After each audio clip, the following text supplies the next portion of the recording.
Good morning, students. Today, let me continue with that gene interaction, and today's topic is epistasis and polygenic inheritance.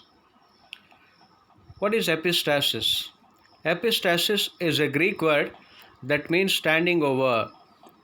Batson used it to describe the masking effect in 1909, and an interaction between a pair of loci in which the phenotypic effect of one locus depends on the genotype at the second locus. And the genes whose phenotypes are expressed are called epistatic, and those genes whose effects are being altered or suppressed, they are said to be hypostatic. So it's very clear now that in case of epistasis, there will be the effect of one gene onto the gene which is present on the different loci or the different locus may be of the different homologous pair of chromosomes. But in case of dominance, the two alleles like dominant allele and recessive allele, they are the alleles of the same gene, where the dominant gene is going to mask the effect of or suppress the effect of recessive allele. But here this epistatic gene, it is going to mask or inhibit the effect of the other gene, a non-allelic gene, what is known as hypostatic gene. Definition: the term epistasis describes a certain relationship between genes where an allele of one gene, for example spread, hides or masks the visible output or phenotype of another gene, example pattern.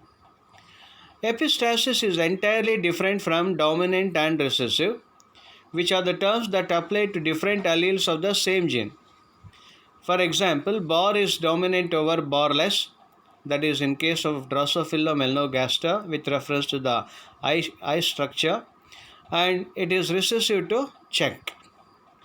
Epistasis is the phenomenon of the effect of one gene, that is of the locus, being dependent on the presence of one or more modifier genes, the genetic background. Epistasis occurs when one allele of a gene masks the expression of alleles of another gene. The masking effect of the phenotypic effect of alleles at one gene by alleles of another gene. A gene is said to be epistatic when its presence suppresses the effect of a gene at another locus, which thing I already told you. And the epistatic genes are sometimes called inhibiting genes because of their effect on the suppressed or other genes, which are described as hypostatic. Continuation of the definition here. Due to the phenomenon of dominance, a recessive allele remains obscure in the hybrid. That means it is not going to be expressed. But when two different genes which are not alleles both affect the same character in such a way that the expression of one masks or inhibits or suppresses the expression of the other gene, it is called epistasis. And the gene that suppresses is said to be epistatic, and the gene which remains obscure or which is going to be masked is said to be hypostatic. Coming to the differences between dominance and epistasis, first is dominance and the second column is epistasis. And in case of dominance, it involves intra-allelic gene interactions, whereas in epistasis, it involves inter-allelic gene interactions. And in case of dominance, one allele hides the effect of other allele at the same gene pair, whereas in epistasis, one gene hides the effect of other gene at different loci. Example, in case of leghorn fowl, a kind of poultry fowl, the white color of the feather is formed by CC, II, the genotype, and due to the presence of epistatic gene I. Similarly, the Plymouth Rock fowl, the white color of the feather is formed by c, small I, and that is due to the absence of dominant C gene. So you can clearly make out in case of leghorn variety of fowls, I is said to be epistatic gene, and that is going to suppress the basic color gene, what is known as C gene. Whereas in case of Plymouth Rock, a type of another pattern of fowl or the variety of fowl where the white color is going to be expressed because of the absence of the dominant C gene. Okay. Therefore, C is suppressed by inhibitor gene both in dominant and recessive condition. That is what we can observe in this above example. Coming to the pattern of inheritance with reference to this plumage color in case of these poultry birds, especially in white leghorn and white plymouth rock, the parents considered for this cross is a white leghorn variety and another is white plymouth rock variety. And the white leghorn variety has the genotype of capital CC and capital II, whereas the white plymouth rock has the genotype of small c, small i, small I. And when they produce the F1 generation, I have not shown you the gametes here, you know how the gametes will be produced. In the F1 generation, it will produce a hybrid having a heterogeneous condition, that is capital C, capital I, small I, where the color of the plumage is white. So though this capital C is present, its effect is not going to be manifested because of the presence of that epistatic gene called I, that is a kind of inhibitor gene. And when such F1s were self-crossed, in the F2 generation, the different type of poultry fowls or birds are being produced as it is shown in this checkerboard. So the gametes produced by each parent will be of four types, that is capital C, capital I, capital C, small I,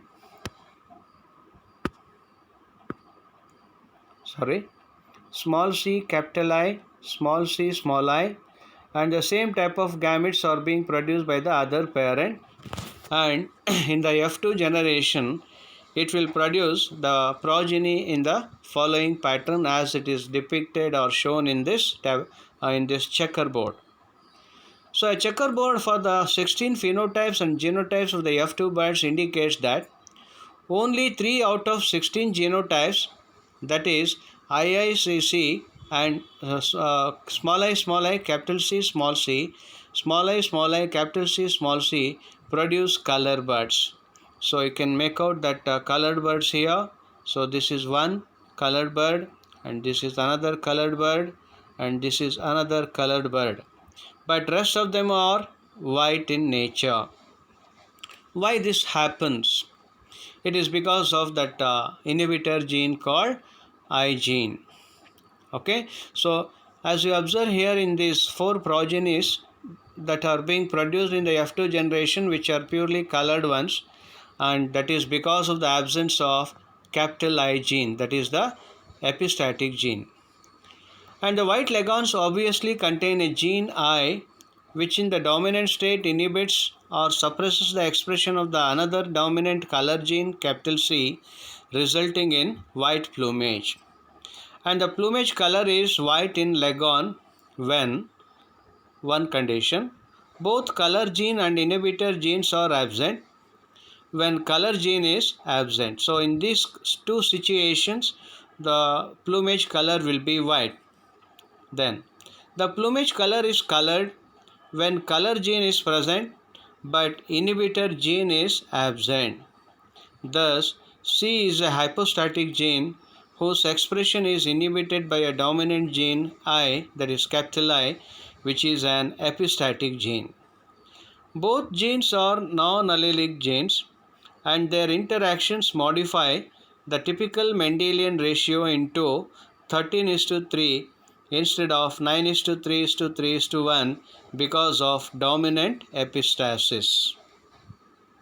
Coming to recessive epistasis, so it is an epistasis due to recessive genes is called recessive epistasis.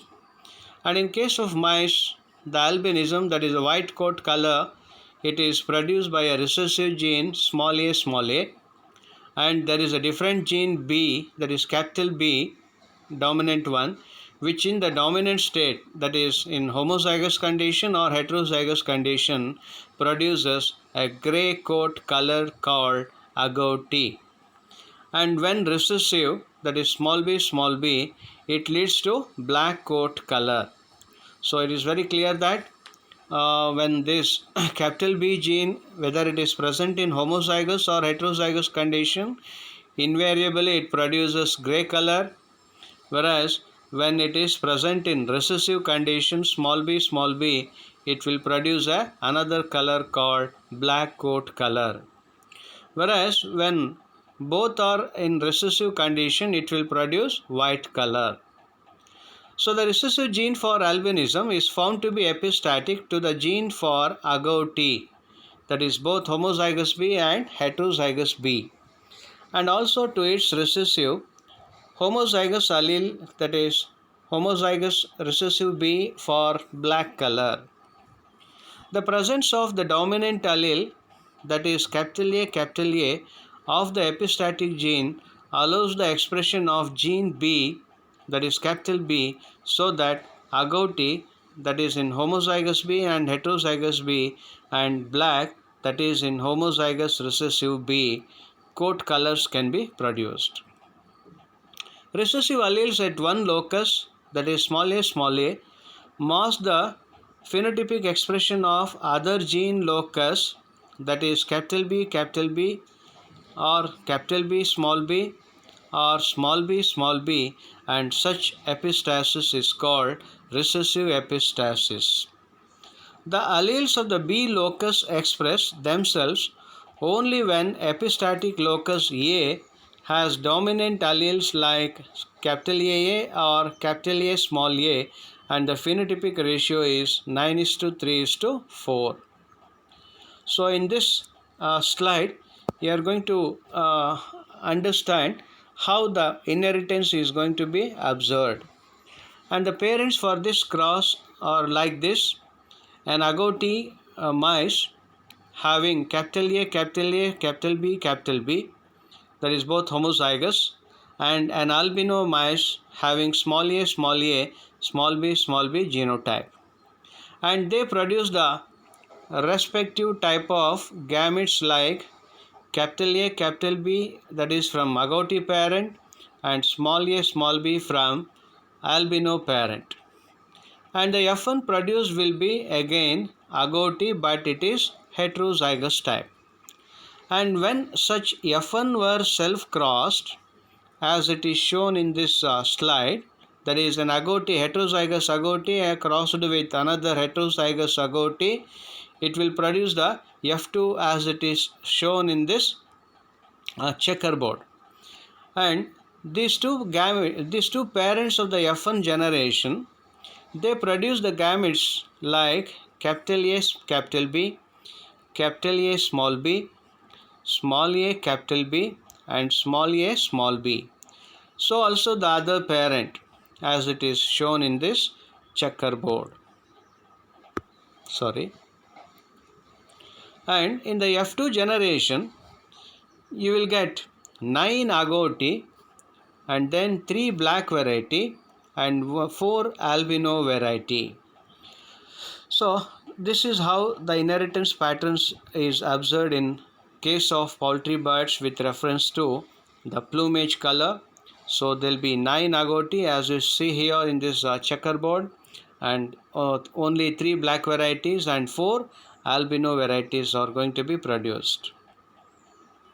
Now coming to polygenic inheritance.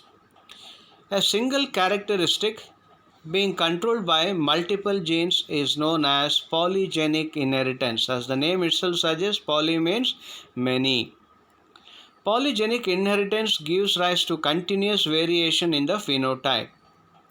For example, in human skin color, as it is shown here, the intensity of the skin color varies depending upon the melanin pigmentation, and the details of which I am going to explain in the next slide. And the other example is with reference to the kernel color in case of wheat. And other examples like susceptibility to heart disease and certain types of cancer and mental illness, those are the other examples for this polygenic inheritance.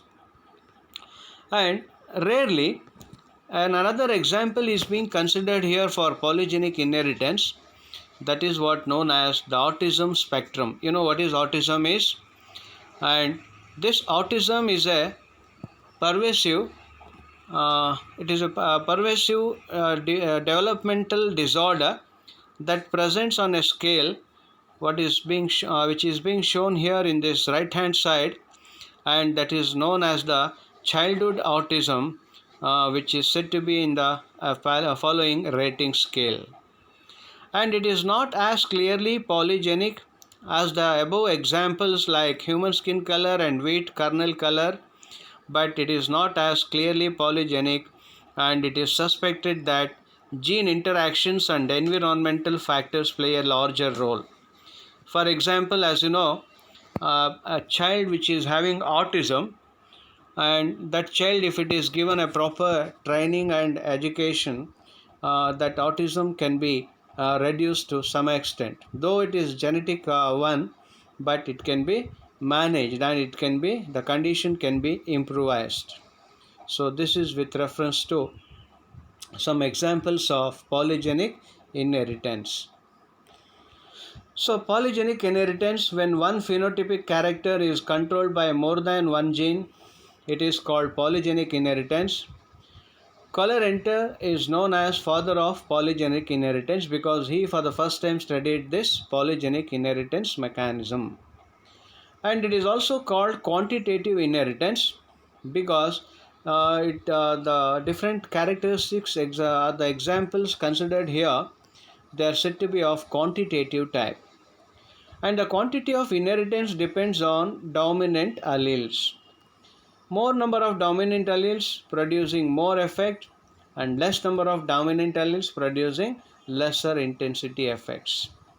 And the dominant alleles have cumulative effect also, and each is expressing part of the trait. And the gene involved in quantitative inheritance is known as polygene, and the polygenic inheritance do not follow the Mendelian ratio, so you will get a different ratio here.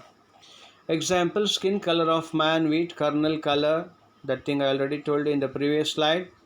And the skin color in case of man was first studied by a scientist or a geneticist by name Davenport in 1913. That is, in case of a marriage between a Negro and an European. And the skin color is due to pigment melanin, and more pigment darker is the color. So we'll go through that other such details about polygenic inheritance. Or polygenic inheritance is also known as multiple gene inheritance because many genes are involved here, and it is also called multiple factor or quantitative inheritance. Multiple factors are more than two genes situated on different chromosomes controlling quantitative characters. And in this type of polygenic inheritance, it is the number of genes that is important, and all these genes have a combined effect. That is, one gene has a small effect, two genes have greater effect, and three genes have still higher effect, and four genes have far greater effect. Thus, with the addition of genes, the effect becomes more, and the maximum genes has maximum effect and minimum genes have minimum effect. We can summarize it other ways also. And all quantitative characters are being controlled by multiple genes. For example, milk yielding in case of cows. So more number of dominant genes, more yield will be there. Less number of dominant genes, less yield will be there. Similarly, fruit yielding in case of plants, and egg laying capacity in birds and insects, and IQ, that is intelligence, in case of man, and height in case of man, etc. So these are some other good examples for quantitative inheritance. And there are three genes called polygenes controlling the production of melanin pigments in humans. But for convenience, it was considered only two pairs of genes. For example, Negro is having a genotype of A, B, that is maximum melanin pigmentation, And for albino, small a, small b, minimum melanin pigmentation. And let us go through a kind of example here where the parents are like this. A Negro woman marries an albino man. So, Negro women or the Negro people will have high melanin pigmentation, and albino man will have no melanin pigmentation. And their genotypes are as follows. In case of Negro women, it is homozygous capital A and homozygous capital B. And in case of albino man, homozygous small a and homozygous small b. And they produce the gametes like this: capital A, capital B from Negro, and small b from albino. And when these gametes unite randomly, they produce the F1 like this: capital A, small a, capital B, small b, that is heterozygous individual, which is neither Negro nor albino, but the intermediate character is produced, what is known as mulatto. So that is what the progeny produced in F1 generation, known as mulatto. Let us go through the details of that cross in F2 generation. So in the F2 generation, they will produce the different colors of their skin, which is represented as follows. So there will be Negro person, only one Negro person will be produced, and dark individuals will be produced like this. So likewise, there will be only one albino and only one Negro, the parental types. So this is what the pattern of inheritance with reference to skin color. And here you can look into the another slide where it will clearly show you in which condition that different color patterns are being produced with reference to human skin color. So if the person is having small a, small b homozygous condition, and the person will be albino.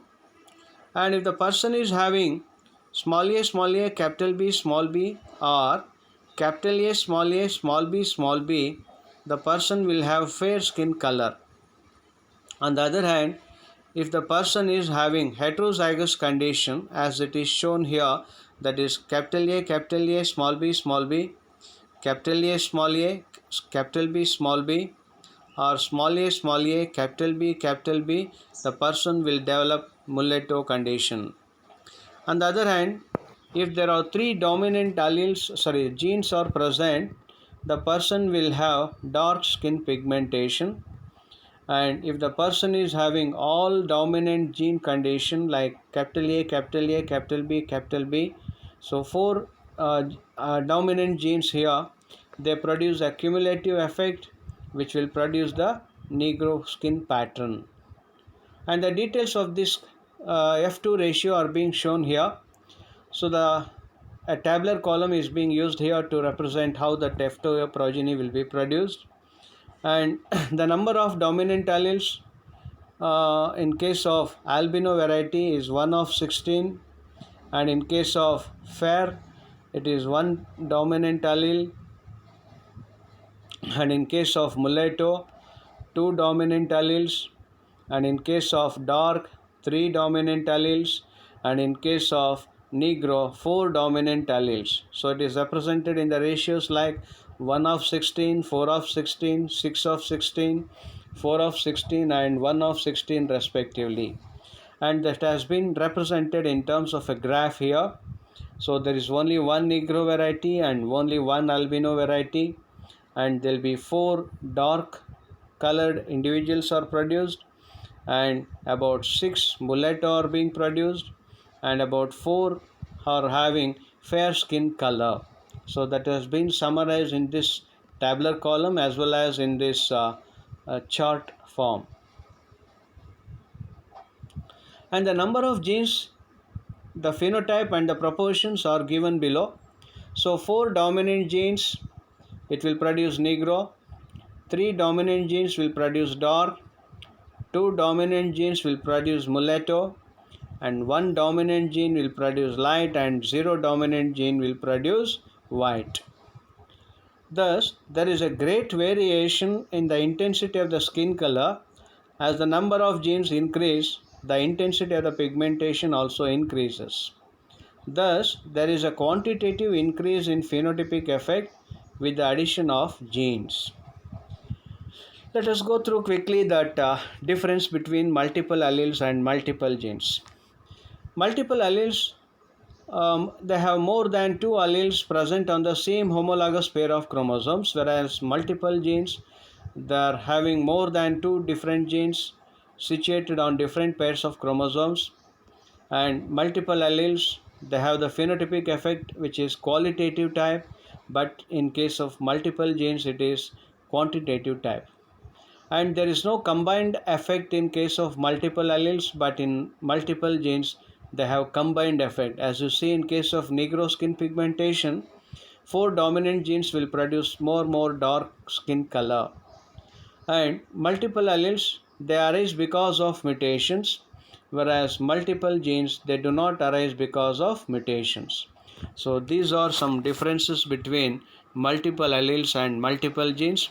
With this, I have completed one more topic, which includes subtopics like epistasis and its types like dominant epistasis and recessive epistasis. And then the second concept was polygenic inheritance. So with this, let me stop at this level. Thank you.